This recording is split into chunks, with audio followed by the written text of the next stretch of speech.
மைந்தன் தூய ஆவியின் திருப்பெயரிலே ஆமென். ஜெபம் பண்ண கடவோம்.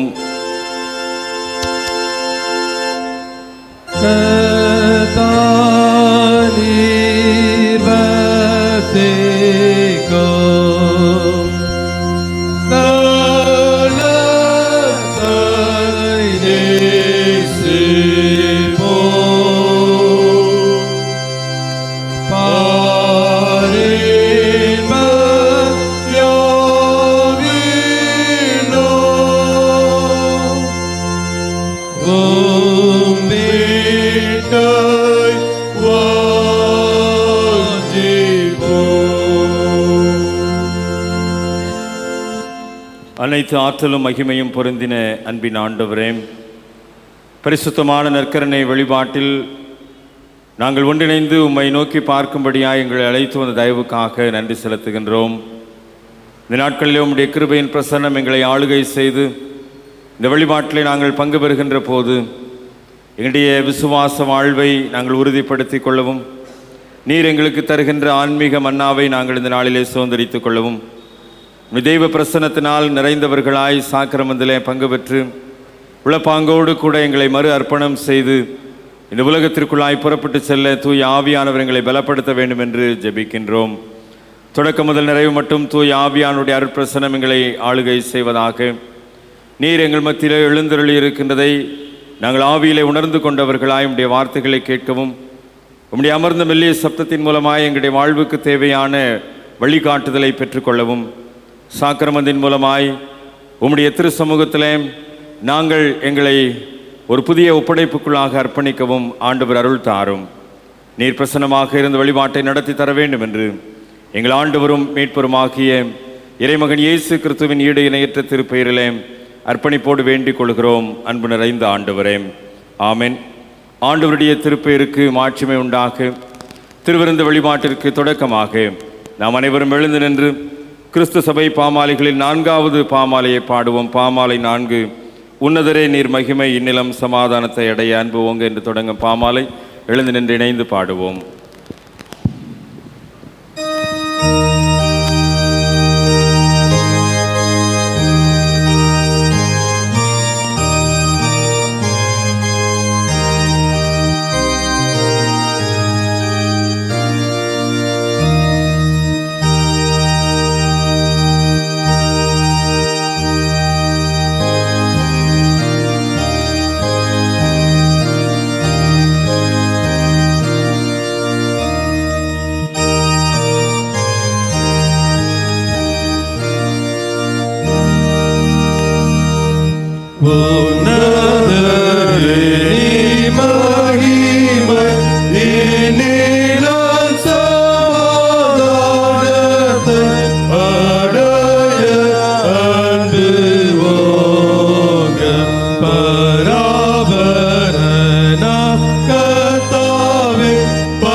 Tooya, tooya, re, நீர்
நின்றவாறே மன்றாடுவோம். எல்லா இருதயங்களையும் எல்லா விருப்பங்களையும் எல்லா இரகசியங்களையும் அறிந்திருக்கிற சர்வ வல்லமையுள்ள கடவுளே, நாங்கள் தேவரிடத்தில் பரிபூரணமாய் அன்பு கூறவும் உமது பரிசுத்த நாமத்தை உத்தமமாய் மகிமைப்படுத்தவும் உமது பரிசுத்த ஆவியின் ஏவுதலால் எங்கள் இருதயத்தின் சிந்தனைகளை சுத்தம் பண்ணி அருள எங்கள் கர்த்தராகிய கிறிஸ்துவின் மூலமாய் வேண்டிக் கொள்ளுகிறோம். ஆமென்.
நியாயப்பிரமாணத்தையும் தீர்க்க தரிசனங்களையும் நமது ஆண்டவர் தொகுத்து அருளியது.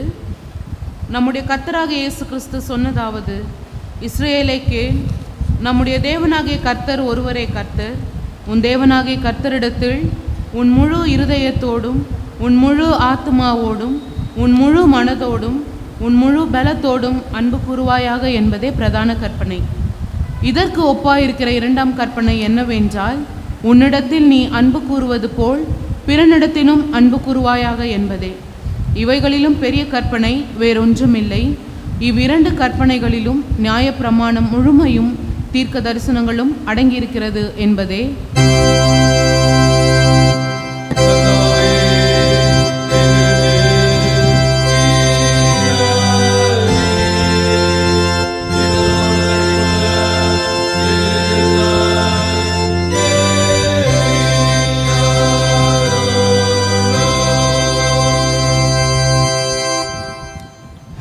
அன்பார்ந்தவர்களே, நாம் இப்பொழுது கடவுளுடைய மகா பரிசுத்த வசனத்தை கேட்கவும் ஆண்டவருடைய சரீரத்தையும் இரத்தத்தையும் பெற்றுக்கொள்ளவும் இங்கே கூடி வந்திருக்கிறோம். உத்தம மனஸ்தாபத்தோடும் உண்மையான விசுவாசத்தோடும் அவரிடத்திலே கிட்டிச் சேர்வதற்காக கடவுளுடைய கிருபையை தேடி முழங்கால் படியிட்டு அமைதியாக நம்மை நாமே சோதித்து அறிவோமாக.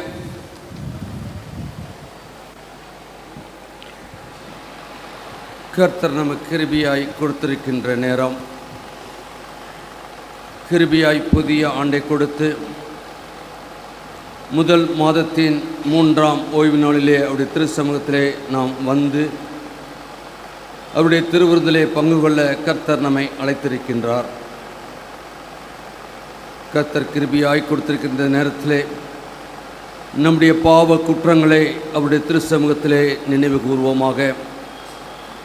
பாவங்களை மறைக்கிறவன் வாழ்வடைய மாட்டான், அவைகளை அறிக்கை செய்து விட்டுவிடுகிறவனோ இரக்கம் பெறுவான்னு சொல்லி வேதவசனம் சொல்கிறது. நீங்களும் நானும் ஆராதிக்கின்ற கர்த்தர் இரக்கத்தில் ஐஸ்வர்யமுள்ளவராய் இருக்கின்றார். இறங்க வேண்டுமென்று சொல்லி நம்மை நாமே அவருடைய திருச்சமூகத்திலே அர்ப்பணிப்போம்.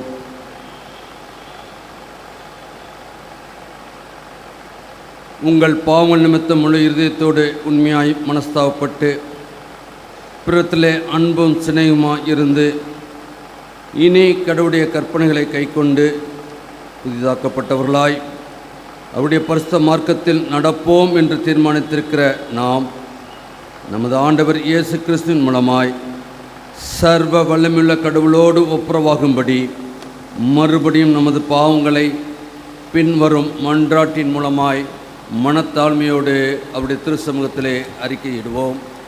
பரமபிதாவே, உமக்கு விரோதமாகவும் எங்கள் எல்லாருக்கும் விரோதமாகவும் பாவம் செய்தோம் என்று அறிக்கையிடுகிறோம். ஒளியில் நடவாமல் இருளில் நடந்து வந்தோம்.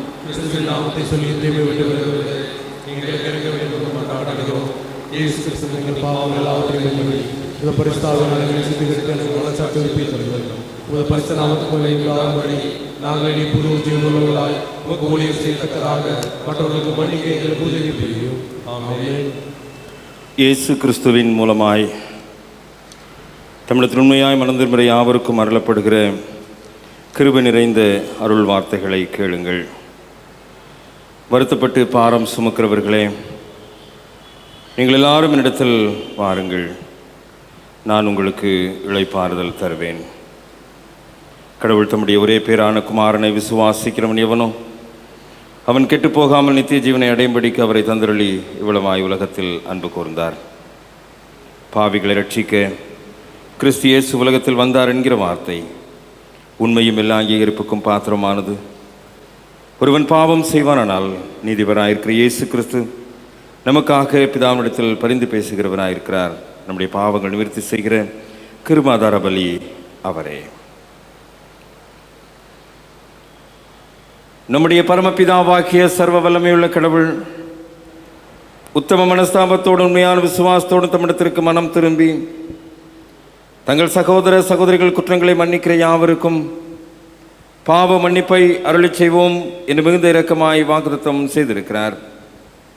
அவர் நம்முடைய ஆண்டவர் இயேசு கிறிஸ்து நிமித்தம் உங்களுக்கு இறங்கி உங்கள் பாவங்கள் எல்லாவற்றையும் மன்னித்து அவைகளொன்று உங்களை விடுதலையாக்கி சகலன் மேலும் உங்களை உறுதிப்படுத்தி நிலைநிறுத்தி உங்களை நித்திய ஜீவக்கரையில் சேர்ப்பாராக.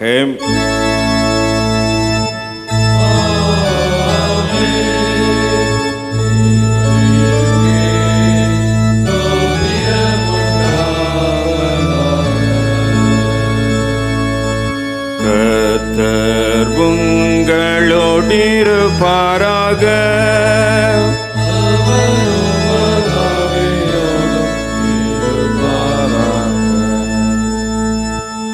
ஜெபம் செய்வோம். பிரசன்ன திருநாளுக்கு பின்வரும் இரண்டாவது ஞாயிறு மறுவாழ்வு ஞாயிறு இந்த நாளுக்குரிய சுருக்க மன்றாட்டு ஜெபம். எல்லாம் வல்ல கடவுளே, எங்கள் வாழ்வின் மூல காரணராகவும் வாழ்வை பேணுகிறவராகவும் இருப்பதற்காக உமக்கு நன்றி படைக்கிறோம். உம்முடைய குமாரனாகிய இயேசு கிறிஸ்துவின் மூலமாக நீர் எங்களை மீட்டு புது வாழ்வை எங்களுக்கு தந்திருக்கிறீர். வாழ்வின் பல்வேறுபட்ட சூழல்களில் சோதனையை எதிர்க்கவும் ஞானமான உண்மையான வழிகளை தெரிவு செய்யவும் எங்களுக்கு கற்றுத்தாரும். எங்களை அடிமைப்படுத்தும் எல்லாவற்றிலும் இருந்தும் எங்களை விடுவித்து மனதை புதுப்பித்து உமது சாயலாக மாற்றும். உமது விடுதலையின் வாழ்வை வாழவும் உமது இறையரசில் கனி கொடுக்கிறவர்களாக இருக்கவும் அருள் தாரும். இவை அனைத்தையும் உம்மோடும் தூய ஆவியரோடும் என்றென்றும் ஒரே கடவுளாக வாழ்ந்து ஆட்சி செய்கின்ற எங்கள் ஆண்டவர் இயேசு கிறிஸ்துவின் வழியாய் வேண்டிக் கொள்ளுகிறோம். ஆமென். உட்காருங்கள். இந்த நாளுக்குரிய திருமறை பாடங்கள் படிக்க கேட்போம். முதலாம் இரண்டாம் திருமறை பாடங்கள் தொடர்ந்து படிக்கப்படும்.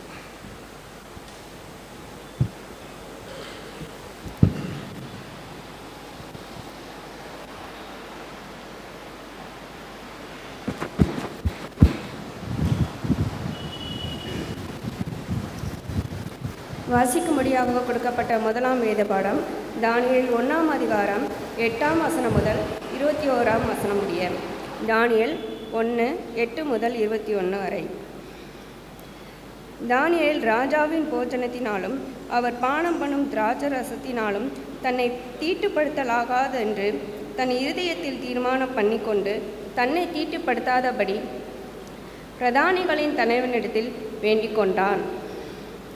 தேவன் தானியேலுக்கு பிரதானிகளின் தலைவனிடத்தில் தயவும் இரக்கமும் கிடைக்கும்படி செய்தார்.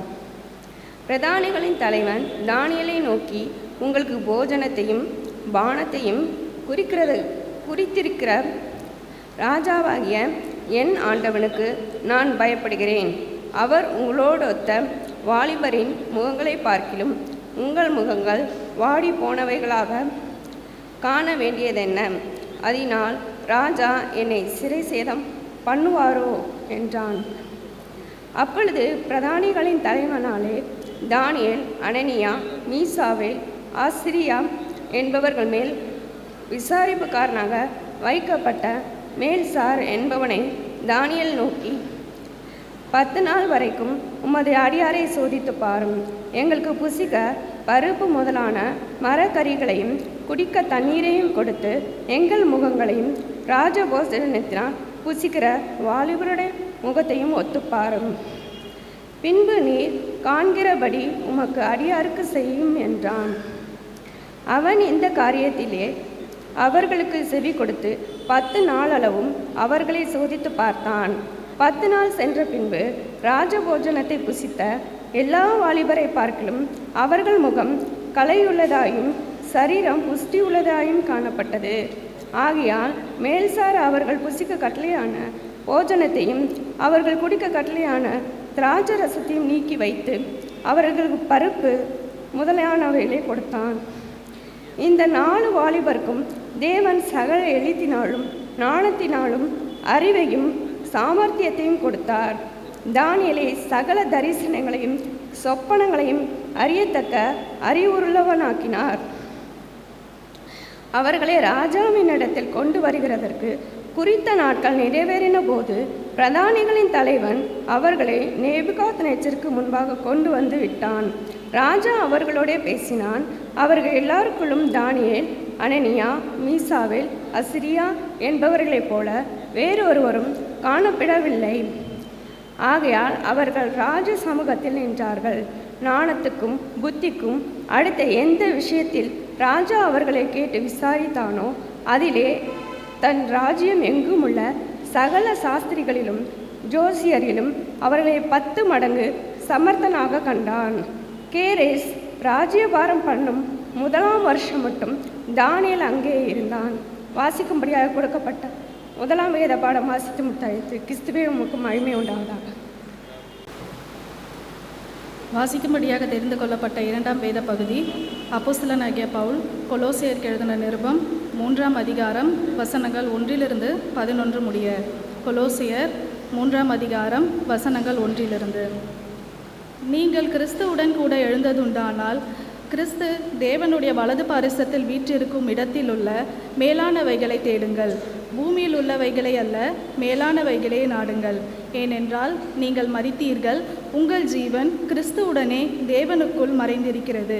நம்முடைய ஜீவனாகிய கிறிஸ்து வெளிப்படும் பொழுது நீங்களும் அவரோடே கூட மகிமையில் வெளிப்படுவீர்கள்.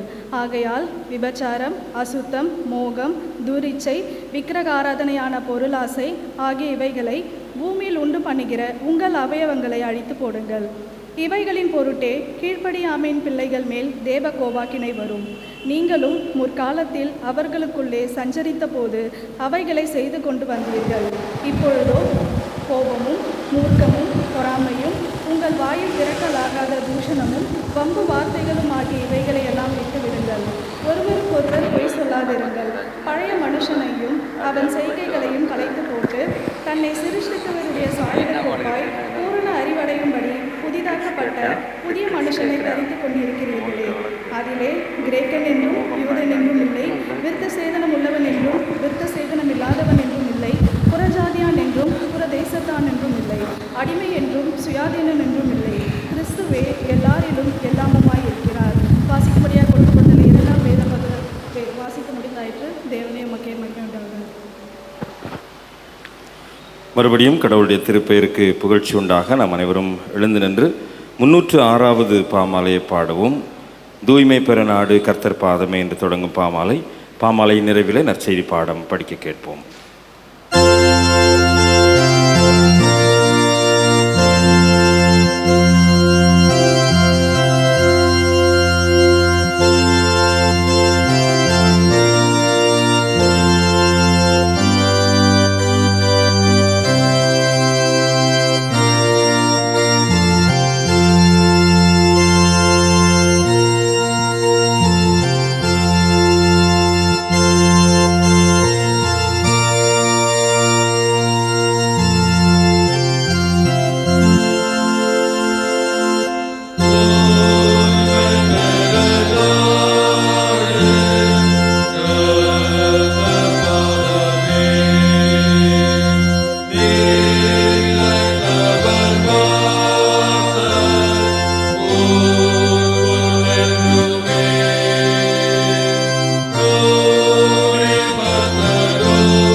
சுவிசேஷ வேத பாடம் மார்க் எழுதிய சுவிசேஷம் அதிகாரம் 5 வசனங்கள் 1 முதல் 21 வரை.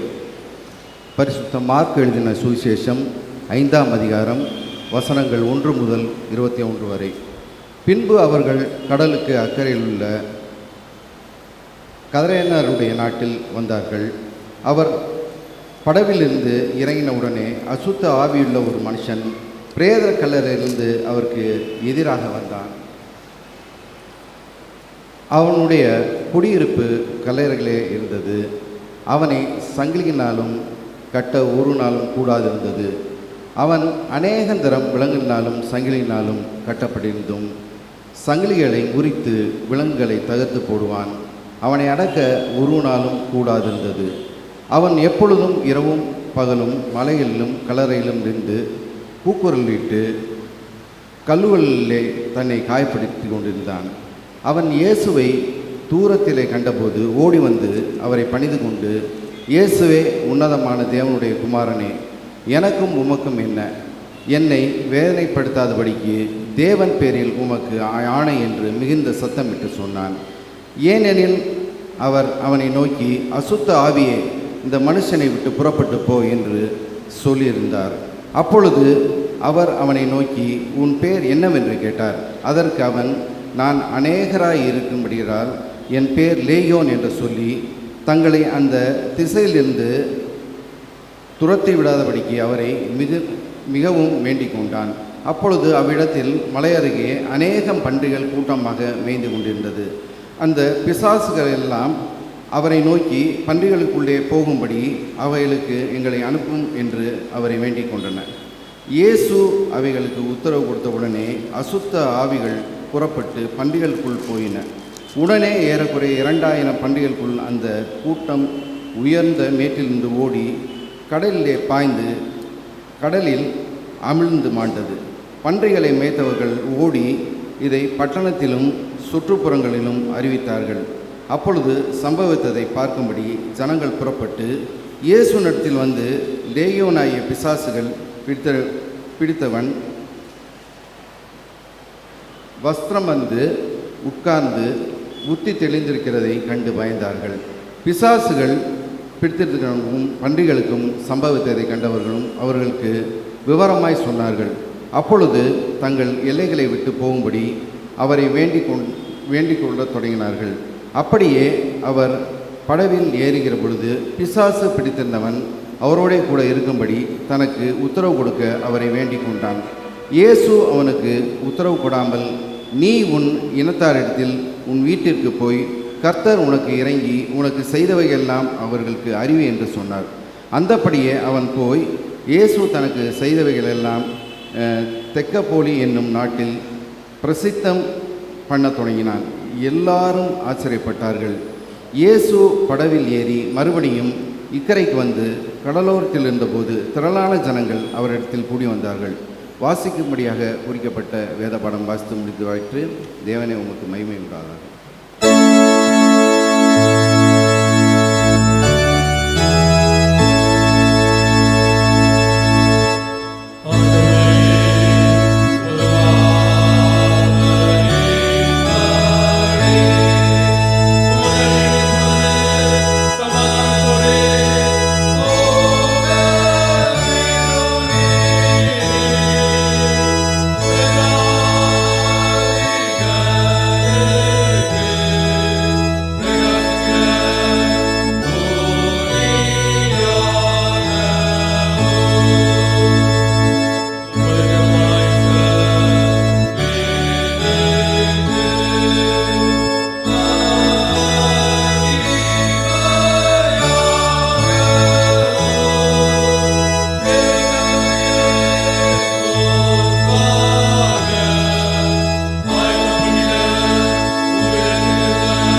is earthly, sexual, immorality, impurity, passion, evil desire, and greed, which is idolatry. Colossians 3:5. ஆகையால் விபச்சாரம், அசுத்தம், மோகம், துர்ச்சை, விக்கிர ஆராதனை, பொருளாசை ஆகிய இவைகளை பூமியில் உண்டாகின உங்கள் அவயங்களை அழித்து போடுங்கள். கொலோசியர் 3:5. ஆகையால் விபசாரம், அசுத்தம், மோகம், துர்ரீச்சை, விக்கிரகாராதனை, பொருளாசை ஆகிய இவைகளை பூமியில் உண்டுபடுகிற உங்கள் அவயங்களை அழித்து போடுங்கள். கொலோசியர் 3:5. ஆகையால் விபசாரம், அசுத்தம், மோகம், துர்ரீச்சை, விக்கிர ஆராதனை, பொருளாசை ஆகிய இவைகளை பூமியில் உண்டு பண்ணின உங்கள் அவயங்களை அழித்து போடுங்கள். கொலோசியர் 3:5. சங்கிலியை உடைத்தல், அடிமையாவதில் இருந்து விடுதலை காணுதல், தன்னடக்க மறுவாழ்வு ஞாயிறு. ஆகையால் விபச்சாரம், அசுத்தம், மோகம், துர்ரீச்சை, விக்கிர ஆராதனையான பொருளாசை ஆகிய இவைகளை பூமியில் உண்டு பண்ணுகிற உங்கள் அவயங்களை அழித்து போடுங்கள். கொலோசியர் 3:5.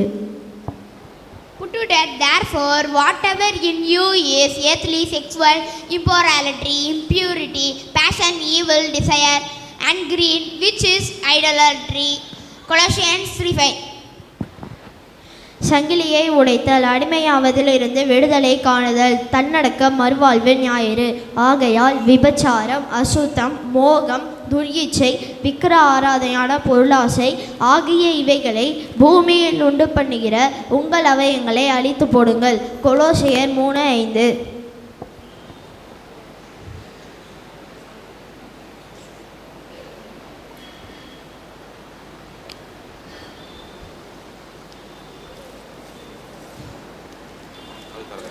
ஆகையால் விபச்சாரம், அசுத்தம், மோகம், துர்ரீச்சை, விக்கிரக ஆராதனை ஆன பொருளாசை ஆகிய இவைகளை பூமியில் உண்டு பண்ணுகிற உங்கள் அவயவங்களை அழித்து போடுங்கள். கொலோசியர் 3:5.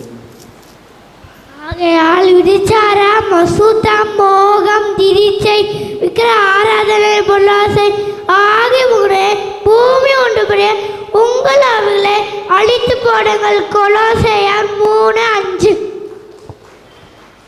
ஆகையால் விபச்சாரம், அசுத்தம், மோகம், துர்ரீச்சை, விக்கிர ஆராதனை, பொருளாசை ஆகிய இவைகளை பூமி உண்டு பண்ணுகிற உங்கள் அவயங்களை அழித்து போடுங்கள். கொலோசியர் 3:5.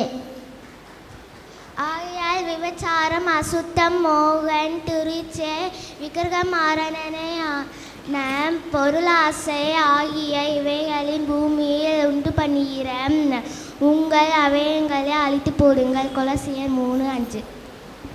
ஆகையால் விபச்சாரம், அசுத்தம், மோகம், துர்ரீச்சை, விக்கிரக ஆராதனையான பொருளாசை ஆகிய இவைகளை பூமியில் உண்டு பண்ணுகிற உங்கள் அவயங்களை அழித்து போடுங்கள்.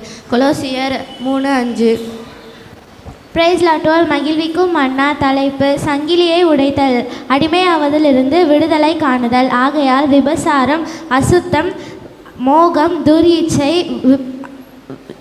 விக்கிரக ஆராதனையான பொருளாசை ஆகிய இவைகளை பூமியில் உண்டாயிருக்கிற உங்கள் அவயவங்களை அழித்து விடுங்கள். Colossians 3:5. Thank you, glory to God.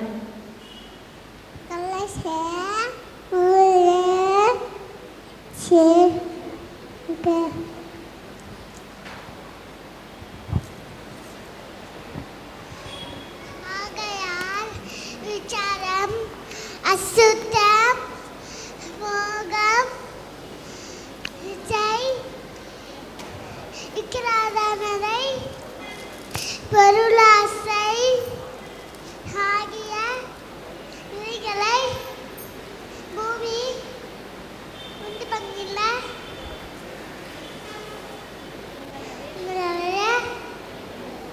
அழித்து போடுங்கள்.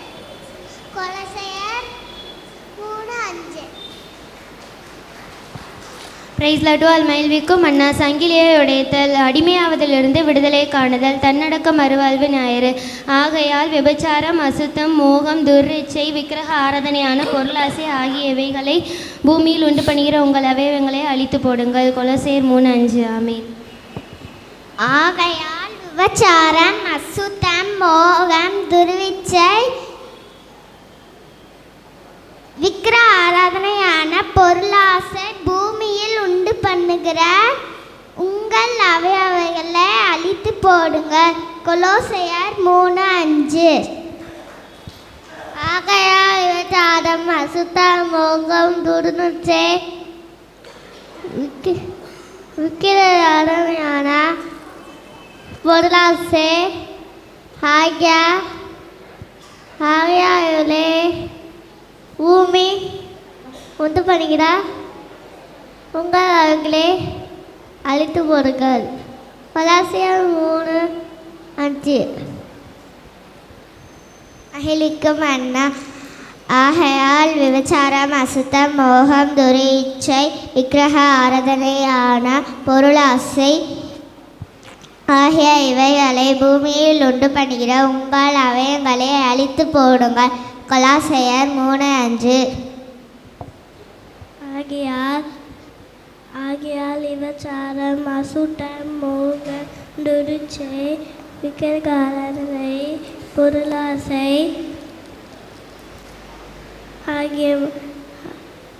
ஆகியவைகளை பூமி உண்டு பண்ணுகிற உங்கள் அவைகளை அழித்து போடுங்கள். கொலோசியர் 3:5. ஆகையால் விபச்சாரம் அசுத்தம் மோகம் துரிச்சை விக்கிரக ஆராதனையான பொருளாசை ஆகிய இவைகளை பூமி உண்டு பண்ணுகிற உங்கள் அவைகளை அழித்து போடுங்கள். கொலோசியர் 3:5. ஆகையால் விபச்சாரம் அசுத்தம் மோகம் துரிச்சை விக்கிரக ஆராதனையான பொருளாசை ஆகிய இவைகளை பூமியில் உண்டு பண்ணுகிற உங்கள் அவயங்களை அழித்து போடுங்கள். கொலோசியர் 3:5. ஆகையால் விபச்சாரம் அசுத்தம் மோகம் துரிச்சை விக்கிரக ஆராதனையான பொருளாசை ஆகிய இவைகளை பூமியில் உண்டு பண்ணுகிற உங்கள் அவயங்களை அழித்து போடுங்கள். கொலோசியர் 3:5. ஆகையால் விபச்சாரம் அசுத்தம் மோகம் துரிச்சை விக்கிரகமான பொருளாசை ஆகிய இவைகளை பூமியில் உண்டு பண்ணுகிற உங்கள் அவயங்களை அழித்து போடுங்கள். கொலோசியர் 3:5. Break the chain, finding freedom from addictions, temperance and dedication. Put to death, wherefore, whatever in you is earthly, sexual immorality, impurity, passion, evil desire and greed, which is idolatry. Colossians 3:5. Break the chain, finding freedom from addictions, temperance or dedication Sunday. Put to death, therefore, whatever in you is earthly, sexual immorality, impurity, passion, evil desire, and greed, which is idolatry. Colossians 3:5. Put to death, therefore, whatever in you is earthly, sexual immorality, impurity, passion, evil desire and greed, which is idolatry. Colossians 3:5. Put to death, therefore, whatever in you is earthly, sexual immorality, impurity, passion, evil desire and greed, which is idolatry. Colossians 3:5. சங்கிலியை உடைத்தால் அடிமையாவதிலிருந்து விடுதலை காணுதல். தன்னடக்க மறுவாழ்வு ஞாயிறு. ஆகையால் விபச்சாரம் அசுத்தம் மோகம் துரிச்சை விக்கிர ஆராதனையாக பொருளாசை ஆகியவைகளை பூமியில் உண்டு பண்ணுகிற உங்கள் அவயங்களை அழித்து போடுங்கள். கொலோசியர் 3:5. சங்கிலியை உடைத்தல் அடிமையாவதில் இருந்து விடுதலை காணுதல். ஆகையால் விபச்சாரம் மோகம் அசுத்தம் தூருசை விக்கிர ஆராதனையான பொருளாசை ஆகிய இவைகளை பூமியில் உண்டு பண்ணுகிற உங்கள் அவயங்களை அழித்து போடுங்கள். கொலோசையர் 3:5. Break the chain, finding freedom from addictions, temperance and dedication Sunday. Put to death, therefore, what is earthly in you, sexual immorality, impurity, passion, evil desire and greed, which is idolatry. Colossians 3:5. Put to death, therefore, whatever in you is earthly, sexual immorality, impurity, passion, evil desire and greed, which is adultery. Colossians 3:5. Break the chain, finding freedom from addictions, temperance and dedication Sunday. Put to death, therefore, whatever in you is earthly, sexual, immorality, impurity, passion, evil desire and greed, which is idolatry. Colossians 3:5. ஆகையால் விபச்சாரம், அசுத்தம், மோகம், துரீச்சை, விக்கிர ஆராதனையாக பொருளாசை ஆகிய இவைகளை பூமியில் உண்டு பண்ணுகிற உங்கள் அவயவங்களை அழித்து போடுங்கள். கொலோசையர் 3:5. Put to death, therefore, whatever in you is earthly, certain immorality, impurity, passion, anger, which is empty. Colossians 3:5.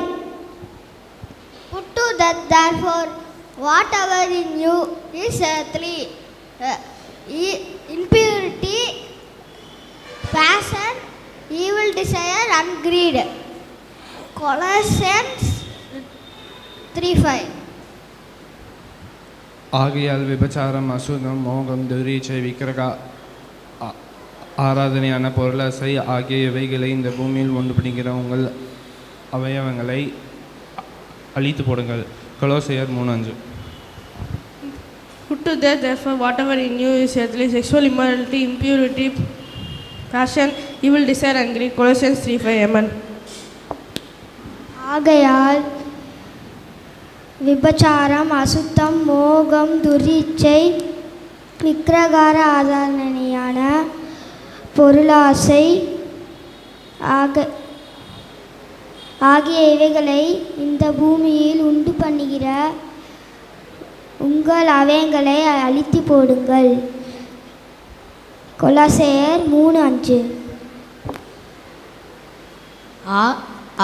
ஆகையால் விபச்சாரம், அசுத்தம், மோகம், துர் இச்சை, விக்கிரக ஆராதனை ஆகிய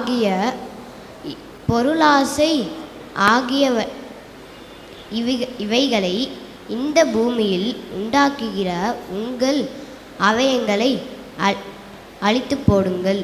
கொலோசையர் 3:5. ஆகையால் விபச்சாரம், அசுத்தம், மோகம், துர்ரிச்சை, விக்கிரகார ஆராதனை ஆகிய பொருளாசை ஆகிய இவைகளை பூமியில் உண்டாக்க பண்ணும் உங்கள் அவயங்களை அழித்து போடுங்கள். கொலோசையர் 3:5. ஆகையால் விபச்சாரம், அசுத்தம், மோகம், துரிச்சை, விக்கிரகாராதனையான பொருளாசை ஆகிய இவைகளை பூமியில் உண்டு பண்ணுகிற உங்கள் அவயங்களை அழித்து போடுங்கள். கொலோசையர் 3:5. Mortify their members which are upon the earth, fornication, uncleanness. Colossians 3:5. ஆகையால் விபச்சாரம், அசுத்தம், மோகம், தூரிச்சை, விக்கிரக ஆராதனையான பொருளாசை ஆகிய இவைகளை பூமியில் உண்டு பண்ணுகிற உங்கள் அவயவங்களை அழித்து போடுங்கள். கொலோசியர் 3:5. ஆகையால் விபச்சாரம், அசுத்தம், மோகம், துர் இச்சை, பொருள் ஆகியால் இவைகளை ஆகையால் விபச்சாரம், அசுத்தம், மோகம், துர் இச்சை, விக்கிரக ஆராதனையான பொருளாசை ஆகிய இவைகளை பூமியிலிருந்து உண்டு பண்ணுகிற உங்கள் அவயவங்களை அழித்து போடுங்கள். கொலோசியர் 3:5. உடைத்தல்,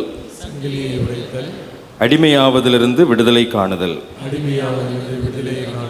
ஆகையால் விபச்சாரம், அசுத்தம், மோகம், துர் இச்சை, விக்கிரகாராதனையான பொருளாசை ஆகிய இவைகளை பூமியில் உண்டு பண்ணுகிற உங்கள் அவயவங்களை அழித்து போடுங்கள். கொலோசியர் 3:5. ஆண்டவருடைய வார்த்தைக்காக நம்மை தகுதிப்படுத்துவோம். ஜீவனுள்ள தேவனின் ஆவியை வாரும் என்ற பாடலை பாடி ஆண்டவருடைய வார்த்தைக்காக நாம் ஆயத்தப்படுவோம். மறுவாழ்வு தருகின்ற அன்பின் ஆண்டவரே, உம்முடைய வாயிலிருந்து வெளிப்படுகின்ற வார்த்தைகள் பூமியில் வாழ்கின்ற மனுமக்களை மறுவாழ்வுக்கு நேராக வழிநடத்துகிறது என்பதை புரிந்து கொள்ளுகின்ற நல் நினைவோடு உம்மை நோக்கி பார்க்கிறோம். இப்பொழுதும் இந்த அருளுரை நேரம் எங்களுடைய இருதயத்தின் நினைவுகளும் சிந்தனைகளும் ஒருமுகப்படுத்தப்பட்டு உம்முடைய வார்த்தைகள் எங்களுடைய உள்ளத்திற்குள் ஆழமாய் கிரியை செய்வதற்குரிய நற்சூழ்நிலையை தூய ஆவியின் வழியாக எங்களுக்கு தந்தரலும். எங்களோடு கூட பேசும் உம்முடைய வார்த்தைகள் எங்களை பலப்படுத்தட்டும். உம்முடைய வார்த்தைகள் எங்களை உருவாக்கட்டும். உம்முடைய வார்த்தைகள் எங்களுக்கு மறுவாழ்வு தரட்டும். இயேசு ஆண்டவரின் வழியாய் அர்ப்பணிப்போடு வேண்டிக் கொள்கிறோம் அன்பின் பிதாவே, ஆமென். கிறிஸ்துவில் அன்பார்ந்த இறை மக்களே, வாழ்வு தருகின்ற ஆண்டவர் இயேசுவின் ஈடு இணையற்ற திருப்பெயரில் இந்த மறுவாழ்வு ஞாயிற்றுக்கிழமை வழிபாட்டில் அருளுரையின் வாயிலாக உங்களை சந்திப்பதிலே மகிழ்ச்சி அடைகின்றேன். பிதாவாகிய கடவுளிடமிருந்தும் அவருடைய திருமைந்தனாம் இயேசு கிறிஸ்துவிடமிருந்தும் நம்மை ஆற்றல் படுத்தி ஆசீர்வதிக்கின்ற தூய ஆவியரிடத்திலிருந்து வருகின்ற அருளும் அமைதியும் நம் அனைவருக்கும் நிறைவாழ்வை முழுமை செய்து தருவதாக. இந்த பிரசன்ன திருநாளுக்கு பின் வருகின்ற 2வது ஞாயிற்றுக்கிழமை தன்னடக்க மறுவாழ்வு ஞாயிறு என்று சொல்லி நாம் சார்ந்திருக்கிற நம்முடைய தென்னிந்திய திருச்சபையின் மூலமாய் அடையாளப்படுத்தப்பட்டிருக்கிறது. அதற்குரிய திருமறை பகுதிகளை நாம் படிக்க கேட்டோம். பிரேக் த செயின், சங்கிலிகளை உடைக்கின்ற போது இந்த மறுவாழ்வின் ஆசீர்வாதம் அல்லது மறுவாழ்வின் சூழ்நிலை நம்முடைய வாழ்வியலாகும். இந்த புரிந்து கொள்ளுதலோடு கூட இந்த நாளின் தியானத்தில் என்னோடு கூட இணைந்து பங்கு பெற உங்களை அன்போடு கூட அழைக்கின்றேன். நாம் படிக்க கேட்ட நற்செய்தி பகுதியை நான் உங்கள் முன்பதாக வைக்க விரும்புகின்றேன். மார்க் 5ஆம் அதிகாரத்தின் முதல் 21 வசனங்கள் இந்த நாளின் நற்செய்தி வாசகமாக நாம் படிக்க கேட்டோம். இந்த பகுதியை நாம் பல முறை பல கோணங்களிலே பல சூழ்நிலைகளிலே நாம் தியானித்திருக்கின்றோம், ஆசீர்வாதங்களை பெற்றுக்கொண்டிருக்கின்றோம். இந்த நாளிலே இந்த பகுதியிலிருந்து ஆண்டவர் நமக்கு கற்றுக் கொடுக்கின்ற காரியங்களை நாம் இணைந்து தியானிக்க முற்படுவோம். இந்த மார்க் 5ஆம் அதிகாரத்தில் சொல்லப்பட்டிருக்கிறதான அசுத்த ஆவியுள்ள பிரேத கல்லறையிலே வாழ்ந்து கொண்டிருந்த மனிதனின் வாழ்வில் ஆண்டவர் அந்த சங்கிலிகளை உடைத்து மறுவாழ்வின் ஆசீர்வாதத்தை கொடுத்ததை இன்றைக்கு நாம் நம்முடைய வாழ்வில் இணைத்து தியானிக்கின்ற போது நிச்சயமாகவே ஆண்டவர் நம்முடைய வாழ்வை கட்டி வைத்திருக்கின்றதான சங்கிலிகளை உடைக்கவும் நாமும் எதிர்நோக்கி இருக்கின்ற மறுவாழ்வின் அவசியத்தை அல்லது ஆசீர்வாதத்தை ஆண்டவர் நமக்கு நிறைவாக தரவும் நாம் நம்மை அர்ப்பணிப்பின் உணர்வோடு கூட அவருடைய வசனங்களை நம்முடைய வாழ்வியலாக்குவோம். இந்த மார்க் 5ஆம் அதிகாரத்தின் முதல் 21 வசனங்களை நாம் அப்படியே ஒத்த நற்செய்தி நூல்களில் இணைத்து பார்க்க நான் உங்களை அழைக்கின்றேன். மத்தேயு 8ஆம் அதிகாரத்தில் 28 முதல் 34 வரை உள்ள பகுதியிலேயும் இந்த செய்தியானது சொல்லப்பட்டிருக்கின்றது. அதே போல லூக்கா நற்செய்தி நூல் 8ஆம் அதிகாரத்தின் 26ஆம் வசனத்திலிருந்து 29ஆம் வசனம் வரைக்கும் உள்ள பகுதியிலையும் நீங்கள் இந்த பகுதிகளை நீங்கள் அறிந்து கொள்ள முடியும். ஆக இந்த ஒத்த நற்செய்தி நூல்களிலே மத்தேயு, மார்க்கு, லூக்கா ஆகிய 3 ஆசிரியர்களும் இந்த பகுதியை அல்லது இந்த மனிதனை குறித்து சொல்லி இருக்கின்றதை நாம் படித்து புரிந்து கொள்ள முடியும். மார்க்கு 5ஆம் அதிகாரத்திலே நாம் பார்க்கின்ற போது அசுத்த ஆவியுள்ள ஒரு மனுஷன் பிரேத கல்லறைகளிலிருந்து அவருக்கு எதிராக வந்தான் என்று சொல்லப்பட்டிருக்கிறது. லூக்கா 8ஆம் அதிகாரத்தில் நீங்கள் பார்க்கின்ற போதும் 27ஆம் வசனத்திலே ஒருவன் அவருக்கு எதிராக வந்தான் என்று சொல்லப்பட்டிருக்கிறது. ஆனால் மத்தேயு நற்செய்தி நூலை நீங்கள் பார்க்கின்ற போது, மத்தேயு நற்செய்தி நூல் 9ஆம் அதிகாரத்தை பார்க்கின்ற போது அங்கே மத்தேயு 8ஆம் அதிகாரத்தில் நீங்கள் பார்க்கின்ற போது 28ஆம் வசனத்தில் நீங்கள் பார்ப்பீர்கள் என்று சொன்னால், பிசாசு பிடித்திருந்த 2 பேர் பிரேத கல்லைகளிலிருந்து புறப்பட்டு அவருக்கு எதிராக வந்தார்கள் என்று சொல்லப்பட்டிருக்கிறது. ஆக மத்தேயு நற்செய்தி நூல் ஆசிரியரை பொறுத்த வகையிலே 2 பேர் புறப்பட்டு வந்ததாகவும், மார்க்குவும் லூக்காவும் ஒரு மனிதன் புறப்பட்டு வந்ததாகவும் சொல்லி இருக்கின்றதை இந்த ஒத்தமை நற்செய்தி நூல்களை நாம் படிக்கின்ற போது புரிந்து கொள்ள முடியும். ஆக புறப்பட்டு வந்தது ஒரு மனிதனா அல்லது 2 பேரா என்கின்ற கேள்வி ஒரு புறம். ஆனால் பிசாசு பிடித்திருந்த ஒரு சூழ்நிலையிலே, அசுத்த ஆவிகளின் மூலமாய் ஆட்கொள்ளப்பட்ட ஒரு சூழ்நிலையிலே, கல்லறையை தங்களுடைய வாழ்விடமாக கொண்டிருந்த ஒரு நிலைமையிலே இந்த மனிதன் அல்லது அந்த மனிதர்கள் அங்கே தங்கியிருக்கின்றதை நாம் தெளிவாக புரிந்து கொள்ள முடிகின்றது. இந்த பின்புலத்தை நீங்கள் பார்க்கின்ற போது, இந்த 3 நற்செய்தி நூல்களையும் இணைத்து பார்க்கின்ற போது, லூக்கா நற்செய்தி நூலிலே மிகவும் தெளிவாக சொல்லப்பட்டிருக்கிறது, வீட்டில் தங்காமல் பிரேத கல்லறைகளிலே தங்கியிருந்த மனிதன். ஆக இவன் தன்னுடைய வாழ்விடத்தை வீட்டில் தங்க முடியாத ஒரு சூழ்நிலையிலே இந்த அசுத்த ஆவி அல்லது தீய ஆவியானது அவனை பிரேத கல்லறைகளிலே அல்லது அந்த அசுத்த சூழ்நிலையிலே அவனை தங்க வைத்திருக்கின்றது. இந்த அசுத்த ஆவியினுடைய சில பண்புகளை அல்லது குணாதிசயங்களை நாம் புரிந்து கொள்ள வேண்டும். இந்த குணாதிசயங்கள் இந்த அசுத்த ஆவிகளிடத்தில் இருந்து வெளிப்படுகின்ற போது, தாங்கள் எந்த மனிதனை பிடித்து வைத்திருக்கின்றதோ அந்த மனிதனை தங்களுடைய அல்லது அந்த அசுத்த ஆவியினுடைய விருப்பத்திற்கேற்ப செயல்பட வைக்கின்றது. ஆகவேதான் மனிதனுடைய விருப்பம் வீட்டிலே தங்க வேண்டும், ஆனால் அந்த அசுத்த ஆவியினுடைய விருப்பம் பிரேத கல்லறையிலே அவன் தங்க வேண்டும். ஆக தன்னுடைய விருப்பத்தின்படி அந்த அசுத்த ஆவியானது தான் பிடித்திருக்கின்ற மனிதனை ஆட்டி வைக்கின்றது. அதே போல தான் விரும்பும் இடத்திலே தான் அது தங்க வைப்பதற்குரிய சூழ்நிலையை உருவாக்கி கொடுக்கும். அது மாத்திரமல்ல, இயற்கைக்கு அப்பாற்பட்ட சக்தியோடு அல்லது பலனோடு கூட செயல்படக்கூடியது. மத்தேயு 8ஆம் அதிகாரத்தில் அந்த பகுதி சொல்லப்பட்டிருக்கிறது, மிகவும் கொடியவர்களாய் இருந்தபடியினாலே. இந்த மிகவும் கொடிதான தன்மை என்பது இயற்கைக்கு அப்பாற்பட்ட ஒரு ஆற்றலோடு கூட தன்னுடைய ஆற்றலை வெளிப்படுத்துகின்ற ஒரு சூழ்நிலையாக அங்கே காட்டப்படுகிறது. மார்க் 5ஆம் அதிகாரத்தில் 4ஆம் வசனத்திலே பார்க்கின்ற போது, அநேகந்தரம் விலங்குகளாலும் சங்கிலிகளினாலும் கட்டப்பட்டிருந்தும் சங்கிலிகளை முறித்து விலங்குகளை தகர்த்து போடுவான், அவனை அடக்க ஒருவனாலும் கூடாதிருந்தது. ஆக இயற்கைக்கு அப்பாற்பட்ட ஒரு ஆற்றல் அல்லது சக்தி, அந்த ஆற்றலை இந்த அசுத்த ஆவிகள் தங்களுக்கு கொண்டிருக்கின்றது. பல நேரங்களிலே சுய உணர்வை இழக்கச் செய்கின்ற நிலைப்பாடு உண்டு, அல்லது தங்களுடைய சக்தியின் மூலமாய் அல்லது தங்களுடைய கிரியையின் மூலமாய் மனிதனை மயக்கமடைய செய்கின்ற நிலைப்பாடுகளும் உண்டு. இவை எல்லாமே இந்த பிரேதக்கல்லிலிருந்து வந்த மனிதன் அல்லது மனிதர்களுடைய வாழ்வியலாய் அங்கே அவர்கள் பிரேத கல்லறைகளிலே வாழக்கூடிய தங்கக்கூடிய ஒரு சூழ்நிலையிலே இந்த அசுத்த ஆவியானது செயல்பட்டு வருகின்றது. ஒரு காரியத்தை தெளிவாக புரிந்து கொள்ள வேண்டும், இது அசுத்த ஆவிதான்.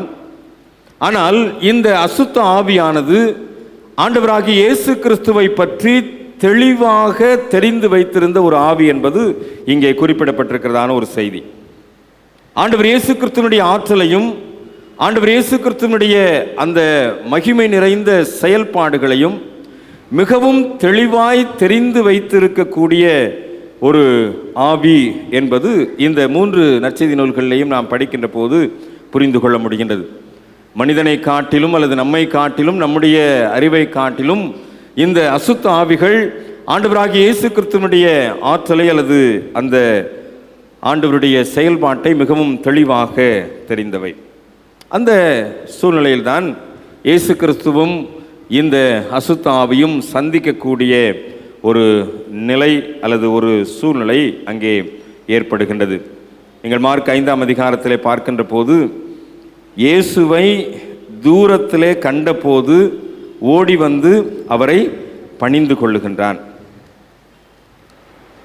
ஒரு சத்தமிட்டு குரல் எழுப்புகின்றான், எனக்கும் உமக்கும் என்ன, என்னை வேதனைப்படுத்தாதபடிக்கு தேவன் பேரில் உமக்கு ஆணை என்று சொல்லி. ஆக இந்த அசுத்த ஆவியினுடைய ஆற்றலை காட்டிலும் இயேசு கிறிஸ்துவினுடைய ஆற்றல் அதிகமானது என்பதை மிகவும் தெளிவாக புரிந்து கொண்ட நிலைமையில தான் அந்த ஆவி அந்த வார்த்தைகளை வெளிப்படுத்துகின்றது, என்னை வேதனைப்படுத்தாதபடி. இந்த அசுத்த ஆவி வேதனைப்படுத்தப்படுகின்ற அளவிற்கு இயேசுவினுடைய ஆற்றல் அல்லது இயேசுவினுடைய அந்த செயல்பாடு உண்டு என்பதை அந்த ஆவி புரிந்து கொண்டு அந்த வார்த்தைகளை வெளிப்படுகின்றது. இயற்கைக்கு அப்பாற்பட்ட ஆற்றல் உண்டுதான், ஆனால் இயேசு கிறிஸ்துவுக்கு அப்பாற்பட்ட அல்லது இயேசு கிறிஸ்துவனுடைய ஆற்றலுக்கு அப்பாற்பட்ட மிதமிஞ்சிய சூழ்நிலை தன்னிடத்தில் இல்லை என்பதை மிகவும் அழகாக ஆழமாக தெளிவுபடுத்தி இந்த ஆவியானது அங்கே பணிந்து கொள்ளக்கூடிய ஒரு நிலைப்பாட்டிற்குள்ளாக அங்கே கடந்து வருகிறது. ஏனென்றால் ஆண்டவர் அந்த ஆவியினிடத்திலே கட்டளையிட்டிருந்தார், அசுத்த ஆவியே இந்த மனுஷனை விட்டு புறப்பட்டு போ என்று சொல்லி. இந்த ஆவி புறப்பட்டு போன வரலாறு நமக்கு தெரியும். அந்த பேர் என்ன கேட்கின்ற போது அநேகராய் இருக்கிறபடியினாலே என் பேர் லேகியோன் என்று சொல்லி அந்த திசையிலிருந்து துரத்தி விடாதபடிக்கு அங்கே இருக்கின்ற பன்றிகள் கூட்டத்திற்குள்ளாக தங்களை அனுப்பிவிடும்படி அவர்கள் அங்கே வேண்டிக் கொள்ளுகின்றது. மார்க் 5ஆம் அதிகாரத்தில் 13ஆம் வசனத்திலே பார்க்கின்ற போது 2000 பன்றிகள் என்று சொல்லப்பட்டிருக்கிறது. ஆனால் இன்னொரு குறிப்பிலே, ஒரு வரலாற்று குறிப்பிலே, இந்த லேகியோன் என்பதற்கு 6000 பேர் என்கின்ற அர்த்தம் உண்டு. அந்த 6000 பன்றிகள் அங்கே இருந்ததாகவும் ஒவ்வொரு ஆவியும் ஒவ்வொரு பன்றிகளுக்குள்ளாக கடந்து சென்று கடலுக்குள்ளாக மாய்ந்து விட்டது என்கின்ற செய்தியும் உண்டு. இந்த பன்றி கூட்டமெல்லாம் உயர்ந்த மேட்டிலிருந்து கடலிலே பாய்ந்து மாண்டு போய்விட்டதாக அங்கே சொல்லப்பட்டிருக்கின்றது.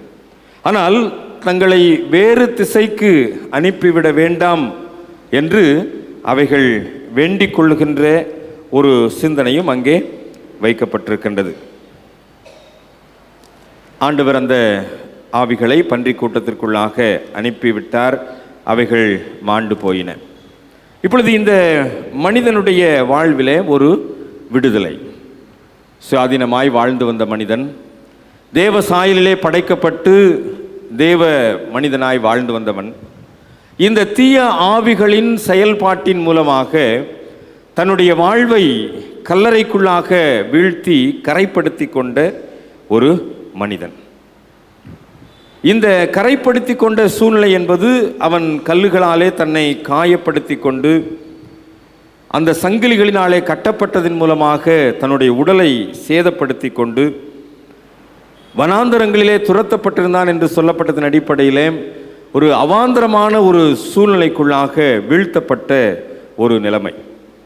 சற்று நாம் பழைய ஏற்பாட்டு வரலாற்றிலே படைப்பின் வரலாற்றை சற்று திருப்பி பார்க்கின்ற போது ஆதியாகமம் 1ஆம் அதிகாரம் 26ஆம் வசனத்திலே ஆண்டவர் மனிதனை படைத்த போது தேவ சாயலிலே ஆண்டவர் அவனை படைத்தார்.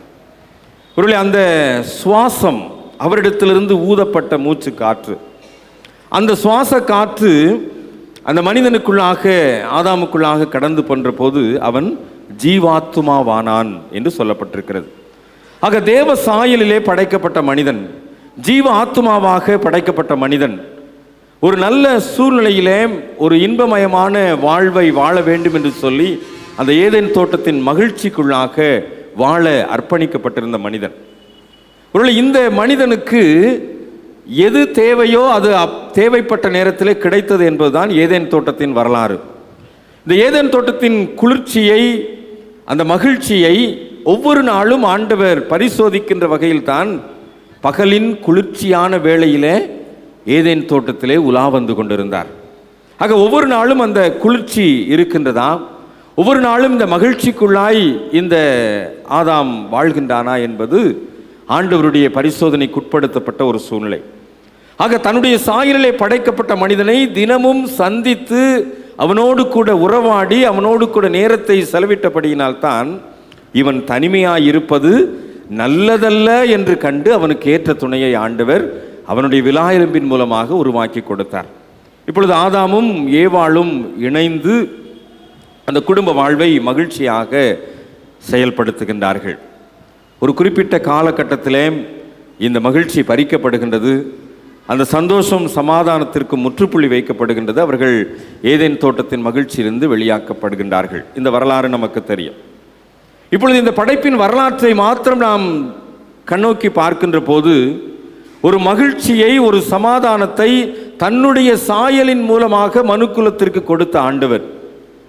ஆனால் இந்த மார்க் 5ஆம் அதிகாரத்தில் சொல்லப்பட்டிருக்கின்ற மனிதன், அசுத்த ஆவி பிடித்த மனிதன் எங்கே இருக்கின்றான்?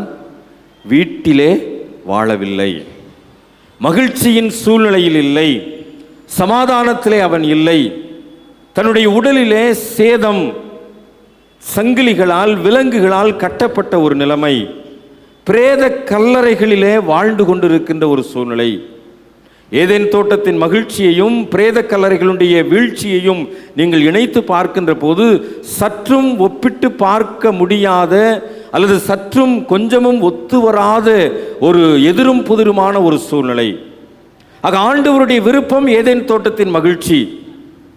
ஆனால் மனிதன் அல்லது அந்த தீய சக்தியினுடைய நோக்கம் பிரேத கல்லறையினுடைய வீழ்ச்சி. இன்றைக்கு இதற்கு இடைப்பட்ட நிலைமையில்தான் இன்றைக்கு நீங்களும் நானும் பயணித்து கொண்டிருக்கின்றோம். ஒருபுறம் ஒரு மகிழ்ச்சியான, ஆசீர்வாதமான, சமாதானமான சூழ்நிலை, இன்னொரு புறம் தீய ஆவியினுடைய சிக்குண்டுகள் சூழ்நிலையினால் ஒரு வீழ்ச்சியுற்ற அல்லது பிரேத கல்லறைகளை வாழ்விடமாக கொண்ட ஒரு நிலைமை. வீட்டிலே தங்காமல், வீடு என்பது ஒரு சமாதானத்தின் இருப்பிடம், அது ஒரு சந்தோஷத்தின் மறைவிடம். ஆனால் அதிலே தங்குவதற்கு அந்த தீ ஆவி என்ன செய்யவில்லை? அவனுக்கு இடம் கொடுக்கவில்லை. ஆக வனாந்தரத்தின் வாழ்க்கை, பிரேத கல்லறையின் சூழ்நிலை, வீட்டிலே தங்க முடியாத ஒரு நெருக்கடியை அந்த பிசாசு அல்லது அந்த தீய ஆவி அவனுக்குள்ளாக கொண்டு வந்து அவனை எங்கே அழைத்து சென்றிருக்கின்றது? பிரேதங்கள் நிறைந்த இடத்திலே, கல்லறைகள் சூழ்ந்திருக்கின்ற நிலையிலே அவனை அங்கே கட்டி வைத்திருக்கின்றது. இவன் அங்கே தங்கியிருக்கின்ற காலம் அல்லது அங்கே தங்கியிருக்கின்ற சூழ்நிலை என்பது ஒரு இருள் படர்ந்த அல்லது ஒரு காரிருள் சூழ்ந்த அல்லது ஒரு மந்தாரமான ஒரு நிலைமையில்தான் அவன் அங்கே வாழ்ந்து கொண்டிருக்கின்றான். பகலின் குளிர்ச்சியான சூழ்நிலையிலே ஏதேன் தோட்டத்திலே உலாவின ஆண்டவருடைய பிரசன்னம் எங்கே? இங்கே காரிருளிலே, ஒரு வீழ்ச்சியின் சூழ்நிலையிலே, பிரேத கல்லறைகளிலே அச்சமும் நடுக்கம் நிறைந்த நிலைப்பாடு எங்கே? இன்றைக்கு இந்த இரண்டு காட்சிகளும் நமக்கு முன் நிறுத்தப்பட்டிருக்கின்றது. நம் இடையே பயணித்து கொண்டிருக்கின்றோம். கிறிஸ்துவில் அன்பானவர்களே, இந்த நாளில் நம்முடைய சிந்தனைகளை, நம்முடைய தனிப்பட்ட வாழ்வின் நிலைப்பாடுகளை சற்றே நாம் ஆராய்ந்து ஆண்டவர் நம்மை அழைக்கின்றார். இன்றைக்கும் அந்த மனிதன் கட்டப்பட்டிருக்கின்றதான கட்டுகள் நம்மையும் சூழ்ந்திருக்கிறது என்பதை நாம் நினைவுபடுத்திக் கொள்ள அழைக்கப்படுகின்றோம். அவனுக்கு அன்றைக்கு கட்டப்பட்டிருந்ததான சங்கிலிகள் அல்லது விலங்குகள் இன்றைக்கு நம்மையும் சூழ்ந்திருக்கிறது என்பதை நான் உங்களுடைய நினைவிலே நிறுத்த விரும்புகின்றேன். அந்த சங்கிலிகளினால் கட்டப்பட்ட நிலைப்பாட்டை தான் இன்றைக்கு நாம் மகிழ்விக்கும் மன்னாவிலே அருமையான பிள்ளைகளோடு கூட இணைந்து நாம் சொன்னோம். கொலோசையருக்கு எழுதப்பட்ட நிருபத்திலே இந்த 3ஆம் அதிகாரத்திலே மிகவும் அழகாக பவுலப்போஸ்தலன் கொலோசை திருச்சபைக்கு சொல்லுகின்றார். நம்முடைய ஜீவன் கிறிஸ்துவுடனே தேவனுக்குள் மறைந்திருக்கின்றது. நம்முடைய ஜீவன் ஆகிய கிறிஸ்து வெளிப்படும் போது நீங்களும் அவரோடு கூட மகிமையில் வெளிப்படுவீர்கள். ஆகையால் பிள்ளைங்களோடு சொன்ன வசனத்தை சேர்ந்து சொல்லலாமா? விபச்சாரம், அசுத்தம், மோகம், துர் இச்சை, விக்கிரகாராதனையான பொருள் ஆசை ஆகிய இவைகளை பூமியில் உண்டு பண்ணுகிற, இந்த தீய ஆவிகளின் மூலமாய் பூமியில் உண்டு பண்ணுகிற உங்கள் அவயவங்களை அழித்து. இன்றைக்கு நாம் இப்படிப்பட்ட சூழ்நிலையிலே நம்முடைய அவயவங்கள் அழிக்கப்பட்டிருக்கிறது என்பதை நினைவுபடுத்த விரும்புகின்றேன். ஒருவேளை இந்த பட்டியல் மாத்திரமல்ல, இன்னும் தொடர்ந்து சில காரியங்கள் இருக்கின்றது. 7ஆம் வசனத்திலே தொடர்ந்து நீங்கள் பார்க்கின்ற போது, முற்காலத்தில் சஞ்சரித்த போது அவைகளை செய்து கொண்டவர்கள் இப்பொழுதோ கோபமும் மூர்க்கமும் பொறாமையும் உங்கள் வாயில் பிறக்கலாகாத தூஷணமும் வம்பு வார்த்தைகளுமாகி இவைகளெல்லாம் விட்டுவிடுங்கள். ஒருவருக்கொருவர் பொய் சொல்லாதிருங்கள். பழைய மனுஷனை களைந்து போடுங்கள். சங்கிலி என்பது ஒவ்வொரு வளையமும் ஒன்றோடு ஒன்று இணைந்து தொடர்ந்து இருப்பதுதான் சங்கிலி. இந்த விபச்சாரம் ஒரு வளையம், துர்யிச்சை ஒரு வளையம், அசுத்தம் ஒரு வளையம், விக்கிரகாராதனையான பொருளாசை ஒரு வளையம். இவைகளெல்லாம் ஒன்றோடு ஒன்று இணைந்து சங்கிலிகளாக சேர்ந்து இன்றைக்கு நம்ம என்ன செய்திருக்கிறது? கட்டி வைத்திருக்கின்றது. கோபம் ஒரு வளையம், மூர்க்கம் ஒரு வளையம், பொறாமை என்பது ஒரு வளையம், வாயில் பிறக்காத தூஷணம் ஒரு வளையம். இந்த வளையங்கள் எல்லாம் ஒன்று சேர்ந்து சங்கிலிகளாக உருவாக்கி இன்றைக்கு நம்மை கட்டி வைத்திருக்கின்றது. ரொம்ப தெளிவாக சொல்லலாம், அப்படிப்பட்ட ஒரு பெரிய விபச்சாரத்தை, அப்படிப்பட்ட ஒரு பெரிய விக்கிரகாராதனையை நாங்கள் செய்யலை அப்படின்னு சொல்லி கோபப்படலைன்னு சொல்லுங்க, கோபம் வரலைன்னு சொல்லுங்க. கோபம் இருக்கு. ஆக இந்த சங்கிலியில ஏதோ ஒரு வளையத்திலாவது நாம் என்ன செய்திருக்கிறோம்? சிக்குண்டு போயிருக்கின்றோம். இதை அப்படியே பவுலப்போஸ்தலன் கலாத்திய திருச்சபைக்கு சொல்லுகின்ற போது, கலாத்திய திருச்சபைக்கு மிகவும் தெளிவாக அழகாக சொல்லி இருக்கின்ற சிந்தனையும் நான் உங்களுக்கு நினைவுபடுத்துகிறேன். கொலோசை திருச்சபைக்கு இப்படிப்பட்ட செய்தியை சொல்லிவிட்டு கலாத்திய திருச்சபைக்கு சொல்லுகின்ற போதும் அங்கே ஒரு பட்டியலை அங்கே சொல்லி இருக்கின்றதை கலாத்தியர் 5ஆம் அதிகாரத்திலே 17ஆம் வசனத்திலிருந்து 21ஆம் வசனம் வரைக்கும் இருக்கின்ற காரியங்களிலேயும் நீங்கள் படித்து புரிந்து கொள்ள முடியும். இங்கேயும் அங்கே விக்கிரக ஆராதனை இருக்கு. மாம்சத்தின் கிரியைகள் என்று சொல்லப்பட்டிருக்கின்ற ஒரு பட்டியல் அங்கே வெளியிடப்பட்டிருக்கிறது. நான் ஏற்கனவே ஒரு முறை நான் நினைவுபடுத்தி இருக்கிறேன் என்று நினைக்கின்றேன். மறுபடியும் இதை நான் நினைவுபடுத்துகின்றேன். இங்கேயும் விபச்சாரம் இருக்கு, இங்கேயும் அசுத்தம் சொல்லப்பட்டிருக்கிறது, இங்கேயும் காம விகாரம் சொல்லப்பட்டிருக்கிறது, கோபம் சொல்லப்பட்டிருக்கிறது, பொறாமை சொல்லப்பட்டிருக்கிறது. ஆக அன்றைக்கு கொலோசைய திருச்சபையில் இருந்த நிலைப்பாடுகள் கலாத்திய திருச்சபையிலும் இருந்திருக்கின்றது. ஆகவேதான் இந்த திருச்சபைகளுக்கு பவுலப்போஸ்தலன் போதனைகளை செய்கின்ற போது அல்லது கடிதங்களை எழுதுகின்ற போது இந்த வார்த்தைகளை திரும்ப திரும்ப சொல்லி இருக்கின்றார். இன்றைக்கு நம்முடைய மேலவாசல் திருச்சபைக்கும் இது நினைவூட்டப்படுகிறது என்று சொன்னால், நம்மிடத்தில் கோபம் இல்லை என்று நாம் சொல்லிவிட முடியாது, நம்மிடத்தில் விரோதங்கள் இல்லை என்று சொல்லிவிட முடியாது, நம்மிடத்தில் சண்டைகள் இல்லை என்று சொல்லிவிட முடியாது, நம்மிடத்தில் பிரிவினைகள் இல்லை என்று சொல்லிவிட முடியாது, நம்மிடத்தில் பொறாமை இல்லை என்று சொல்லிவிட முடியாது. ஆக ஏதோ ஒரு விதத்திலே ஒரு வளையத்திற்குள்ளாய் நாம் சிக்குண்டு இருக்கின்றோம். அதை ஆண்டவர் இந்த ஞாயிற்றுக்கிழமையிலே நமக்கு நினைவுபடுத்துகின்றார். நீங்கள் மறுவாழ்வு பெற வேண்டும் என்பதுதான் ஆண்டவருடைய நோக்கமாக இருக்கின்றது. மறுவாழ்வு இன்றைக்கு அவசியமான ஒரு காரியம். இந்த மறுவாழ்வு பெற வேண்டும் என்று சொன்னால் இந்த சங்கிலிகள் உடைக்கப்பட வேண்டும், இந்த சங்கிலியிலிருந்து நாம் விடுவிக்கப்பட வேண்டும்.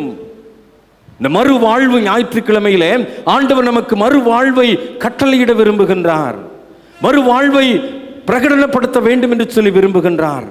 நம்மிடத்திலே கோபம் இருக்குமேயானால், நம்மிடத்திலே பிரிவினை இருக்குமேயானால், நம்மிடத்திலே சண்டை இருக்குமேயானால், நம்மிடத்திலே மார்க்க பேதங்கள் இருக்குமேயானால் இந்த மறுவாழ்வை நாம் பெற்றுக்கொள்ள முடியாது என்பதை ஆண்டவர் நினைவுபடுத்தி இந்த மறுவாழ்வு ஞாயிற்றுக்கிழமையிலே நாம் திருச்சபையாய் மறுவாழ்வு பெற வேண்டும் என்பதிலே இந்த சங்கிலிகளை உடைக்கும்படியாய், இந்த விலங்குகள் தகர்க்கப்படும்படியாய் ஆண்டவர் திருவுள சித்தம் கொண்டவராய் இன்றைக்கு நம்மிடத்திலே கடந்து வருகின்றார். அவர் நமக்கு கொடுக்கின்ற ஆலோசனை இதுதான். அந்த மனிதன் இன்றைக்கு அந்த சங்கிலிகளிலே கட்டப்பட்டிருந்த போது, அந்த விலங்குகளினாலே கட்டப்பட்டிருந்த போது அவனுடைய வாழ்விடம் பிரேத கல்லறையாகத்தான் இருந்தது. அவனுடைய இருப்பிடம் காரிருள் நிறைந்ததாகத்தான் இருந்தது. ஏதேன் தோட்டத்தின் மகிழ்ச்சியை அந்த கல்லறை தோட்டத்திலே பார்க்க முடியவில்லை. ஏதேன் தோட்டத்தின் சந்தோஷத்தை அந்த பிரேத குழிகளுக்குள்ளாய் அவன் அனுபவிக்க முடியவில்லை. சரீரம் சேதப்பட்டிருந்தது. கைகள் கட்டப்பட்டு இரத்த காயங்களோடு கூட வாழ்ந்து கொண்டிருக்கின்றான். வனாந்தரமான ஒரு வாழ்வு அவனுக்கு அன்றைக்கு அந்த பிரேத கலைகளிலே சூழ்ந்திருந்தது. ஆண்டவர் இயேசு கிறிஸ்து கடந்து வந்த போது, ஆண்டவர் இயேசு கிறிஸ்துவினுடைய ஆற்றல் அங்கே கடந்து வருகின்ற போது, அசுத்த ஆவியே இவனை விட்டு புறப்பட்டு போ என்று சொன்ன அந்த வார்த்தை அந்த மனிதனை நோக்கி கடந்து வந்த போது, அந்த பிரேத கல்லறையிலிருந்து ஏதேனை நோக்கியதான ஒரு விடுதலை வாழ்வு அவனுக்கு அறிவிக்கப்படுகின்றது. அந்த பிரேத கல்லறையிலிருந்து அவனுக்கு ஒரு மறு வாழ்வு கொடுக்கப்பட்டது. வீட்டில் இல்லாத ஒரு மனிதன் இப்போது வீட்டிற்கு நேராக அழைத்து செல்லப்படுகின்ற சூழ்நிலை அவனுக்குள்ளாய் கடந்து வருகின்றது.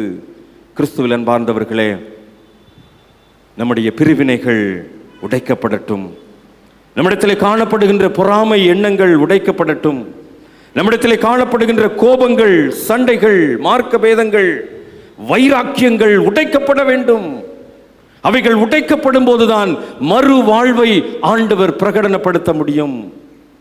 இன்னும் நாம் அந்த மார்க்க பேதங்களுக்குள்ளாகவே வாழ்ந்து கொண்டிருப்போம் என்று சொன்னால், இன்னும் நம்மிடத்திலே வைராக்கியங்கள் இருக்கும் என்று சொன்னால், இன்னும் நாம் பிரிவினைகளோடு கூட வாழ்ந்து கொண்டிருப்போம் என்று சொன்னால், இன்னும் நாம் கோபத்தோடு வாழ்ந்து கொண்டிருப்போம் என்று சொன்னால், இன்னும் நாம் அந்த பொறாமை எண்ணத்தோடு கூட வாழ்ந்து கொண்டிருப்போம் என்று சொன்னால், சங்கிலி இன்னும் இறுகி இறுகி இறுகி நம்மை பிரேத கல்லறைக்குள், அந்த குழியின் ஆழத்திற்குள் தான் தள்ளுமே ஒழிய ஒரு நாளும் விடுதலை வாழ்வை பெற முடியாது.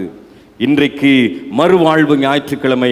இன்றைக்கு அந்த மறுவாழ்வை திருச்சபையாய் நாம் பெற்றுக்கொள்வோம். கலாத்திய திருச்சபைக்கு இந்த காரியங்கள் எல்லாம் சொல்லிவிட்டு தான் ஆவியின் கனிகளை குறித்து சொல்லிவிட்டு பவுல் அப்போஸ்தலன் சொல்லுகிறார், கிறிஸ்துவனுடையவர்கள் தங்கள் மாம்சத்தையும் அதன் ஆசை இச்சைகளையும் சிலுவையில் அறைந்திருக்கிறார்கள்.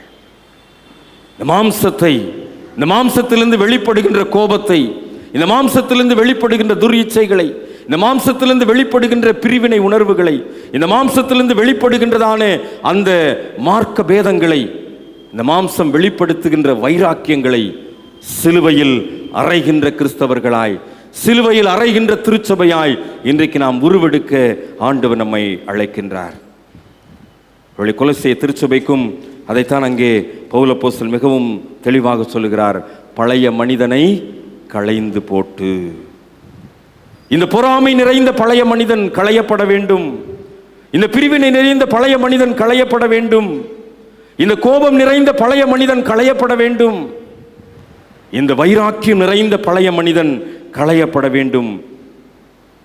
சிருஷ்டித்தவருடைய சாயலுக்கு ஒப்பாய் பூரண அறிவை அடையும்படி புதிதாக்கப்பட்ட புதிய மனுஷனை தரித்து கொள்ள வேண்டும். ஒரு புதிய மனுஷனை தரித்து கொள்ளுகின்ற போதுதான் இந்த மறுவாழ்வு இன்றைக்கு நமக்கு பிரகடனப்படுத்தணும். ஏனென்றால் கிறிஸ்துவே எல்லாரிலும் எல்லாமுமாயிருக்கிறார். அவர்தான் எல்லாம். அவர் இல்லாமல் நாம் எதுவும் இல்லை. அவர்தான் நமக்கு எல்லாம். ஆக அவர் இருக்கின்ற போது நமக்கு ஏன் கோபம்? அவர் இருக்கும்போது நமக்கு ஏன் பிரிவினை? அவர் இருக்கும்போது ஏன் நமக்கு இந்த மார்க்க பேதங்கள்?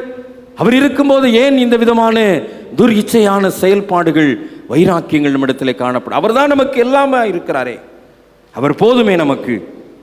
அந்த எண்ணத்தோடு கூட நாம் நம்முடைய ஜீவனை கிறிஸ்துவில் வெளிப்படுத்துகின்ற அந்த சூழ்நிலையிலே நம்மை நாம் அர்ப்பணிப்போம். திருவிருந்திலே பங்கு பெறுவதற்கு இன்றைக்கு நாம் ஆயத்தப்படுகின்றோம். கிறிஸ்துவனுடைய சரீரத்தையும் இரத்தத்தையும் நாம் பெற்றுக்கொள்கின்ற போது அந்த சிலுவையில் அறையப்பட்ட கிறிஸ்துவனுடைய சரீரம், சிலுவையிலிருந்து சிந்தப்பட்ட கிறிஸ்துவனுடைய இரத்தம் இன்றைக்கு என்னுடைய வாழ்க்கையில் கட்டி வைத்திருக்கின்ற சங்கிலிகளை உடைக்கட்டும். இன்றைக்கு என்னுடைய வாழ்க்கையிலே கட்டி வைத்திருக்கிறதான அந்த விலங்குகளை உடைக்கட்டும். இன்றைக்கு முழங்கால் படியிட்டு ஆண்டவருடைய சமூகத்தில் தாழ்மையின் மன்றாட்டை ஏறெடுக்கின்ற போது, ஆண்டவரே, அப்படிப்பட்ட ஒரு தாழ்மை உணர்வோடு கூட இன்றைக்கு பலிபீடத்தில் முழங்கால் படியிட ஆண்டவரே எனக்கு உதவி செய்யுங்கன்னு கேளுங்க. இன்னைக்கு பலிபீடத்தில் முழங்கால் படியிட்டு அவருடைய சரீரத்தையும் இரத்தத்தையும் பெற்றுக்கொள்ளுகின்ற போது நம்முடைய மாம்சத்திலிருந்து வெளிப்படுகின்ற இந்த கோபங்கள் மறையட்டும். நம்முடைய மாம்சத்திலிருந்து வெளிப்படுகின்ற இந்த பிரிவினை உணர்வுகள் மறையட்டும். நம்முடைய மாம்சத்திலிருந்து வெளிப்படுகின்ற இந்த துர்இச்சையான காரியங்கள் மறையட்டும். விலங்குகள் உடைக்கப்படுகின்ற இடமாய், சங்கிலிகள் தெரிக்கப்படுகின்ற இடமாய் இயேசுவினுடைய சிலுவை மரணம் நமக்கு அமைந்து யூத ராஜசிங்கமாய் உயிர்த்தெழுந்த ஆண்டவர் இன்றைக்கும் என்னோடு கூட வாழ்ந்து கொண்டிருக்கிறார் என்று சொன்னால் அவர் தருகின்ற மறுவாழ்வு இன்றைக்கு இந்த பலிபீடத்திலிருந்து எனக்கு கிடைக்கட்டும் சுவாமி என்று சொல்லி அந்த ஒரு ஒப்படைப்பின் உணர்வோடு கூட ஆண்டவருடைய சமூகத்திலே முழங்கால் படியிடுவோம் என்று சொன்னால், ஆண்டவருடைய பாதத்திலே சாக்கிரமத்தை பெற்றுக்கொள்வோம் என்று சொன்னால், நிச்சயமாக அன்றைக்கு கலாத்திய திருச்சபைக்கு போதிக்கப்பட்ட அந்த உணர்விலே, கொலோசிய திருச்சபைக்கு போதிக்கப்பட்ட உணர்விலே பழைய மனிதனை களைந்து புதிய படைப்பாக உருவாகின திருச்சபையாக இன்றைக்கு மேலவாசல் திருச்சபையும் உருவாக்குவதற்கு நம்மை நாம் அர்ப்பணிப்போம். தை மாதம் பிறந்திருக்கிறது. தை பிறந்தால் நம்முடைய திருச்சபையிலே ஒரு புதிய வழி பிறக்கட்டும். நம்முடைய திருச்சபையிலே ஒரு புதிய ஆசீர்வாதம் மலரட்டும். நம்முடைய திருச்சபையிலே ஒரு புது வாழ்வின் சூழ்நிலைகள் உருவாகட்டும். பழைய மனிதனை களைந்து போட்டு கிறிஸ்துவுக்குள் புதிய படைப்பாகும்படி இன்றைக்கு பலிபீடத்திலே ஆண்டவருடைய சரத்தையும் இரத்தத்தையும் நான் பெற்றுக்கொள்ள என்னை அர்ப்பணிக்கிறேன் என்று சொல்லி என்னிடத்தில் இருக்கின்ற அந்த மார்க்க பேதங்களாகிய அந்த அனைத்து விதமான துர் ஆலோசனை ஆகிய காரியங்கள் எல்லாவற்றையும் ஆண்டவரே நான் தாழ்மையின் மன்றாட்டை என்னுடைய இருப்பிடத்திலிருந்து முழங்கால் படியிட்டு ஜெபிக்கும் போதை விட்டு பலிபீடத்திற்குள்ளாய் வந்து முழங்கால் படியிடுகின்ற போது என்னை நான் அந்த ஒரு திறந்த மனதோடு என்னை ஒப்படைக்கிறேன் சுவாமி, சிலுவையில் அறைந்தவனாய் என்னை ஒப்படைக்கிறேன் சுவாமி என்று சொல்லி அர்ப்பணித்து ஒப்படைப்போம். நிச்சயமாக இன்றைக்கு நாம் பெற்றுக்கொள்ளுகின்ற சாக்கிரம் வந்து மறு வாழ்வின் ஆசீர்வாதத்தை, புது வாழ்வின் ஆசீர்வாதத்தை நம் அனைவருக்கும் தந்து நாம் ஒரு சாட்சியுள்ள திருச்சபையாய் உயர்ந்து திகழ்ந்திருக்க ஆண்டவர் அருள் தருவாராக. தலைகளை தாழ்த்தி ஜெபம் செய்வோம். கிருபை நிறைந்த நல்ல தகப்பனே, நீர் எங்களுக்கு கற்றுக் கொடுத்த காரியங்களுக்காக நன்றி செலுத்துகிறோம் சுவாமி. பிரேத கல்லறைகளிலே சங்கிலிகளாலும் விலங்குகளாலும் கட்டப்பட்டிருந்த மனிதன் இயேசுவே உன்னத தேவகுமாரனே என்று சொல்லி உம்முடைய சமூகத்தில் வந்தபோது அவனுக்கு ஒரு புது வாழ்வை, மறுவாழ்வை கொடுத்தீரே. இன்றைக்கும் இந்த மறுவாழ்வு ஞாயிற்றுக்கிழமையிலே எங்களுடைய வாழ்வு புதிதாக்கப்படட்டும் சுவாமி. எங்களுடைய வாழ்க்கையில் கட்டப்பட்டிருக்கின்ற காரியங்கள் ஒரு புதிய ஆசீர்வாதங்களுக்கு நேராக கடந்து வரட்டும் சுவாமி. உம்முடைய கரத்தில் எங்களை தாழ்த்தி ஒப்புக் கொடுக்கின்றோம்.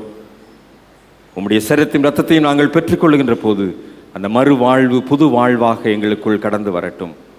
புது வாழ்வு தருகின்ற இயேசு கிறிஸ்துவின் நாமத்தில் ஜெபிக்கிறோம் நல்ல பிதாவே, ஆமென்.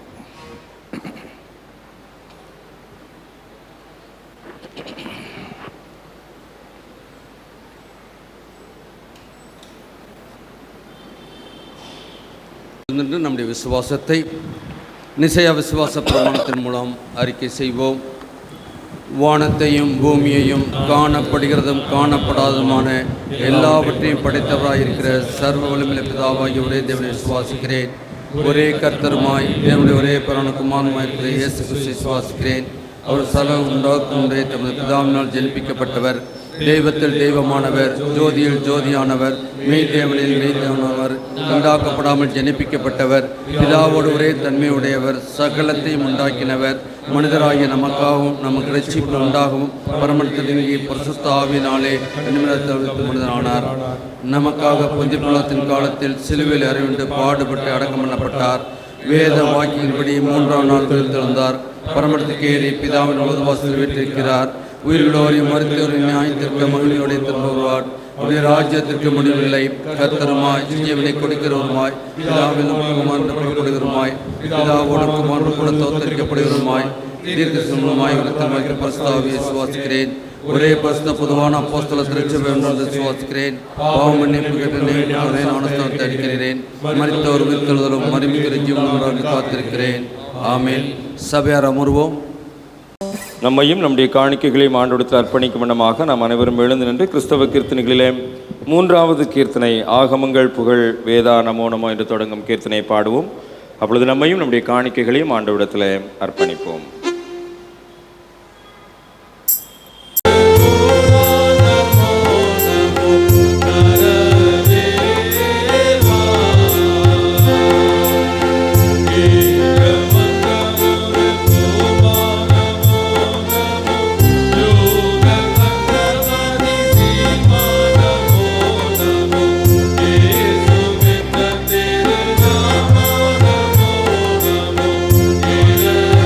Oh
பரிசுத்த பிதாவே, உமது கிருபாசனத்தண்டையில் பிரவேசிப்பதற்கும் புதிதும் ஜீவனமான மார்க்கத்தை உமது அருமையான குமாரின் இரத்தத்தினால் எங்களுக்கு உண்டு பண்ணினீரே.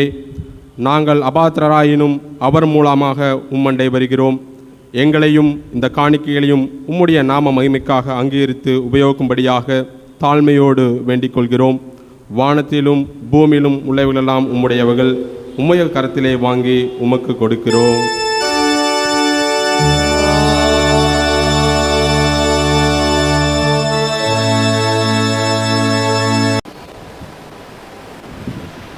ஜெபிப்போம். பரத்திலிருந்து வரும் சமாதானத்திற்காகவும் நம்முடைய ஆத்துமாக்களின் ரட்சிப்புக்காகவும் கர்த்தரை நோக்கி ஜெபிப்போமாக.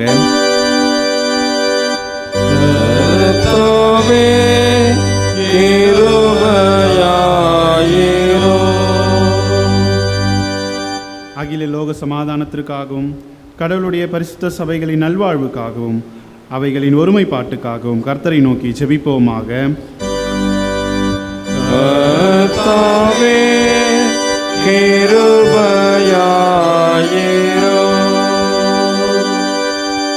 நம்முடைய பேராயர்களும் மற்ற எல்லா பணிவிடைக்காரரும், விசேஷமாய் the most right reverend professor doctor Reuben Mark என்னும் நமது பிரதம பேராயரும்,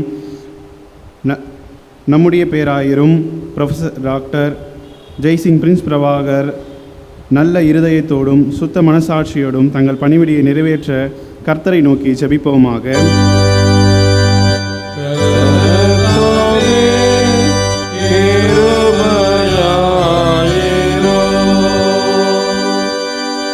நமது தேசத்தின் ஜனாதிபதி, பிரதமர், அதிகாரம் வகிப்பவர் எல்லாருக்காகவும் கர்த்தரை நோக்கி ஜெபிப்போமாக.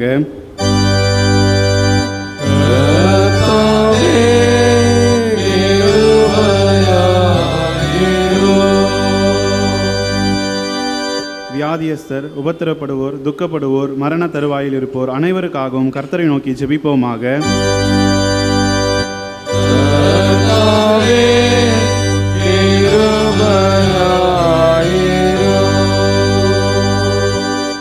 ஏழைகள், பட்டினியாயிருப்போர், அனாதைகள், விதவைகள், உபத்திரப்படுவோர் அனைவருக்காகவும் கர்த்தரை நோக்கி ஜெபிப்போமாக.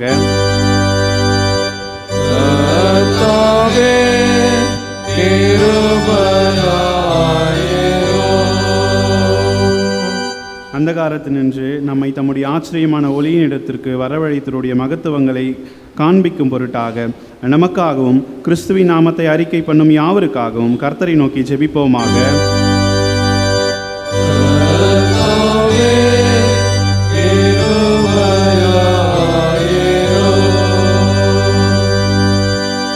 சர்வ வல்லமையுள்ள கடவுளே, சகல ஞானத்திற்கு காரணரே, நாங்கள் வேண்டிக் கொள்வதற்கு முன் எங்கள் அவசியங்கள் உமக்கு தெரியும். நாங்கள் அறியாமல் கேட்கிறோம் என்பதும் உமக்கு தெரியும். தேவரீர் எங்கள் பலவீனங்களை பார்த்து இறங்கி நாங்கள் எங்கள் அபாத்திரத்தின் நிமித்தம் துணிந்து கேட்கக்கூடாதவைகளையும் எங்கள் குருட்டாட்டத்தின் நிமித்தம் கேட்க தெரியாதவைகளையும் உம்முடைய குமாரனும் நம்முடைய கர்த்தருமாகிய இயேசு கிறிஸ்துவின் புண்ணியங்களின் நிமித்தம் எங்களுக்கு அனுகிரகித்தருளும்.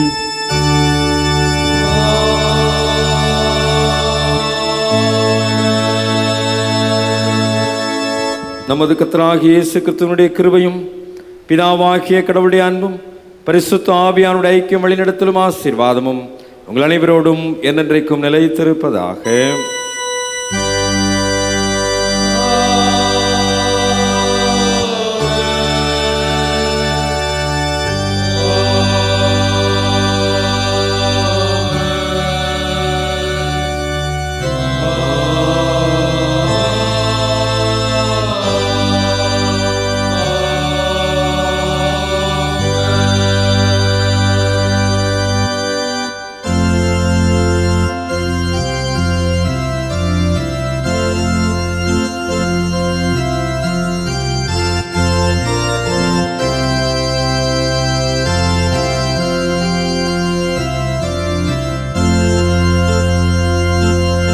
கர்த்தரின் பந்தியில் வா சகோதரா, கர்த்தரின் பந்தியில் வா,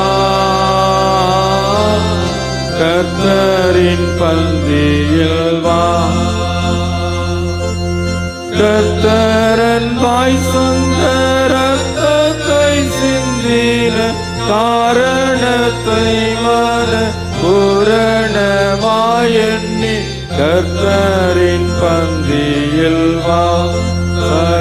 சகோதரா கர்த்தரின் பந்தியில் வா. கர்த்தரின் பந்தியில் வா. ஜீவ அப்பமல்லோ கிறிஸ்துவின் திருச்சரீரமல்லோ. பாவமானம் கல்லோ உனக்காய் பகிரப்பட்டதல்லோ.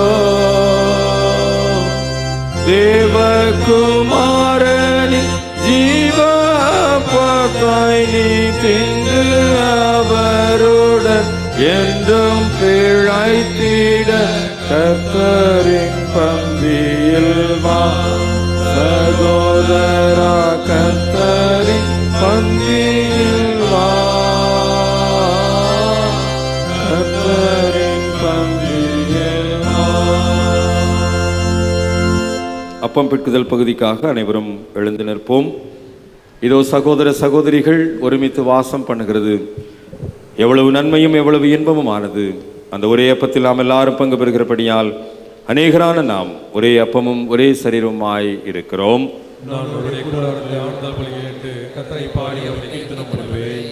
சமாதான வாழ்த்துக்களை உங்கள் அருகாமைகளோடு கூட பகிர்ந்து கொள்ளுங்கள்.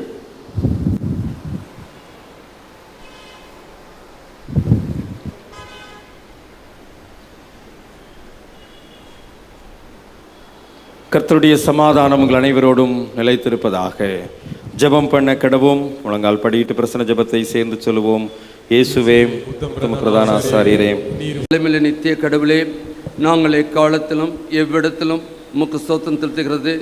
தகுதியும் நீதியும் எங்களுக்கு விசேஷ கடவுமாய் இருக்கிறது.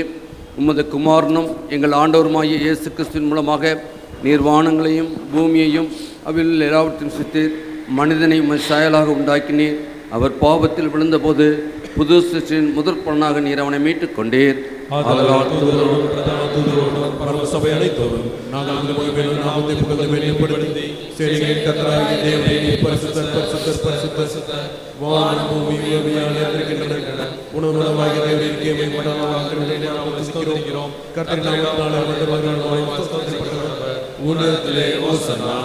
ஆம் பிதாவே, நீர் பரிசுத்தர், நீர் ஸ்தோத்தரிக்கப்பட்டவர்.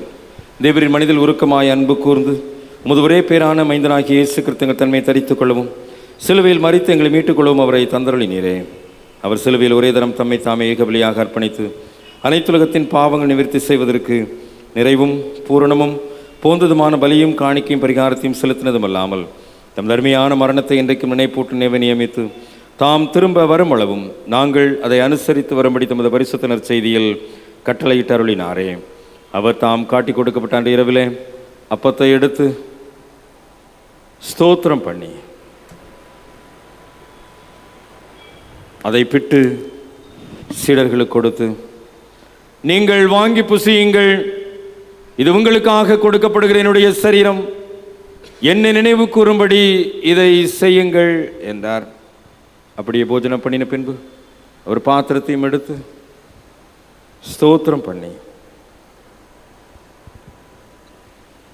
அவர்களுக்கு கொடுத்து, நீங்கள் எல்லாரும் இதிலே பானம் பண்ணுங்கள், இது பாவ மன்னிப்பு உண்டாகும்படி உங்களுக்காக அநேகருக்காக சிந்தப்படுகிற பொது உடன்படிக்கைக்குரிய என்னுடைய இரத்தம், இதை பானம் பண்ணும் பொழுதெல்லாம் என்னை நினைவு கூறும்படி இதை செய்யுங்கள் என்று திருவுளம் பற்றினார். ஆமென். கர்த்தாவே, உம் மரணத்தை நினைவு கூறுகிறோம்.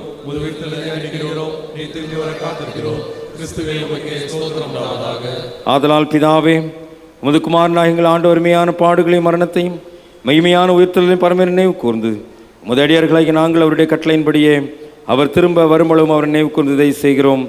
அவரின் எங்களுக்காக நிறைவேற்றின பூரண மீட்புக்காக உமக்கு நன்றி செலுத்துகிறோம்.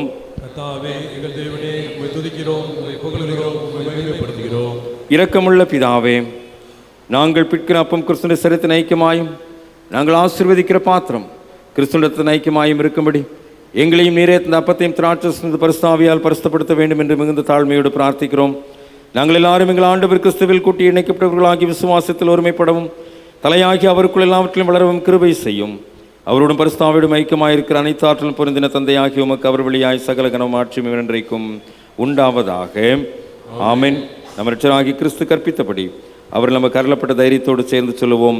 பரமண்டலங்களில் இருக்கிற பிதாவே, நாமம் பரிசுத்தப்படுவதாக, விராட்சியம் வருவதாக, விசித்த மரமணத்திலே செய்யப்படுவது போல பூமியிலையும் செய்யப்படுவதாக. நல்லாகாரத்தில் எங்களுக்கு தாரும், எங்களுக்கு விரோதமாய் குற்றம் செலுத்தி நாங்கள் மன்னிக்கிறது போல எங்களுக்கு மன்னியும். எங்களை சோதனைக்கு பிரவேசிக்கப்படாமல் தீமை ரட்சித்துக் கொள்ளும். ராட்சியம் வல்லமை. ஜெபம் செய்வோம்.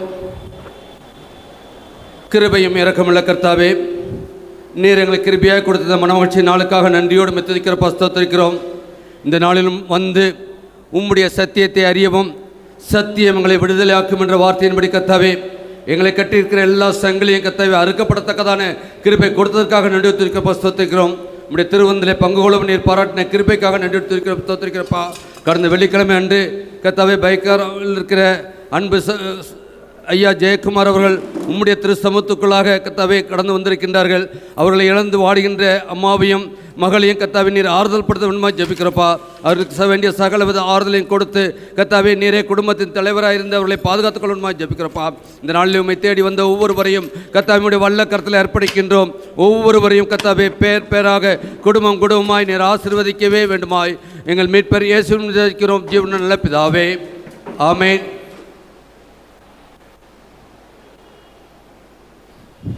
எல்லா பத்திக்கும் மேலான தேவ சமாதானம் உங்களோடு இருந்து நீங்கள் தேவனையும் அவருடைய குமாரனாகிய நம்முடைய ஆண்டவர் இயேசு கிறிஸ்துவை பற்றி அறிவன் நிலைத்திருக்கும்படி உங்கள் இருதயத்தையும் சிந்தையும் காக்க கடவது பிதா குமாரன் பரிசுத்த ஆவியாகிய திரியேகவுடைய ஆசீர்வாதம் எப்பொழுதும் உங்களோடு என்றைக்கும் உங்களில் நிலைத்திருக்க கடவது.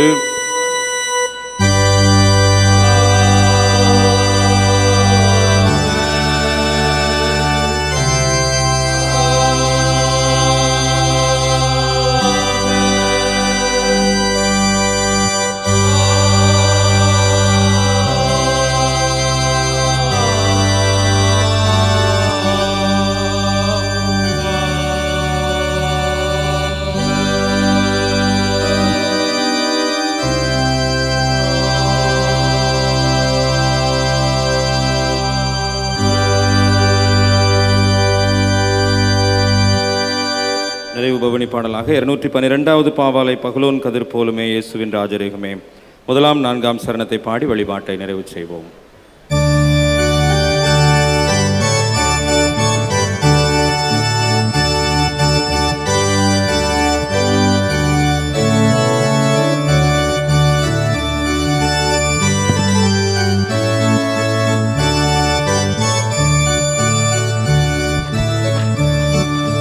பகலுள் கதிர் போலுமே இயேசுவின் ராஜரேகமே பூலோகத்தில் வியாபிக்கோ நீடுனி காலம் பார்த்திக்கோ பூலோகமான யாவரோ வானூரின் சாங்கம் செய்து போட்டு வா நீ வல்கராயரே என்பா.